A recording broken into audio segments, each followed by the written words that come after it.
Et que l'inquiétude vis-à-vis d'un antisémitisme présent comme une forme de substrat culturel dans le monde arabo-musulman.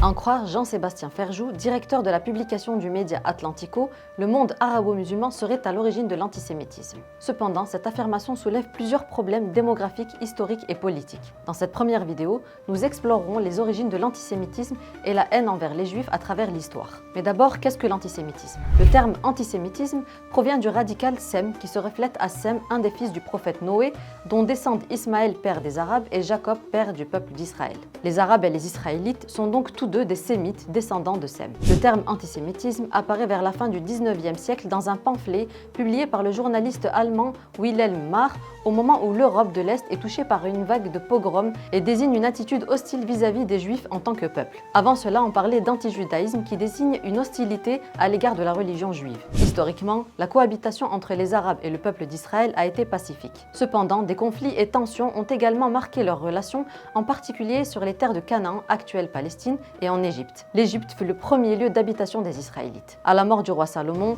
le royaume d'Israël se divise et les tensions internes et externes se multiplient. Avec l'arrivée de Jésus, une véritable scission se produit. Certains Israélites suivent son message, tandis que d'autres restent fidèles à la religion de leurs ancêtres, influençant selon certaines sources les Romains pour le crucifier. Ainsi commence l'histoire de l'antijudaïsme chrétien. Chassés par les Romains après la destruction du Second Temple en 70 après Jésus-Christ, les Juifs sont réautorisés à s'installer en Palestine par le calife Omar ibn Khattab au 7e siècle. Plus tard, chassés par les croisés au 11e siècle, c'est Salah ad-Din qui leur permet de revenir. L'antijudaïsme se propage dans le monde chrétien jusqu'en Europe, atteignant son apogée au 15e siècle avec l'Inquisition espagnole. Les Juifs et les musulmans, refusant de se convertir au christianisme, trouvent refuge en Afrique du Nord et dans l'Empire ottoman. En 1492, le sultan ottoman Bayazid II accueille des Juifs expulsés d'Espagne. Pendant que l'hostilité européenne oscille, les Juifs vivent en paix dans les terres musulmanes pendant des siècles. Au XXe siècle, environ 500 000 Juifs d'Europe et de Russie, les Ashkénazes, émigrent vers la Palestine pour échapper à la persécution.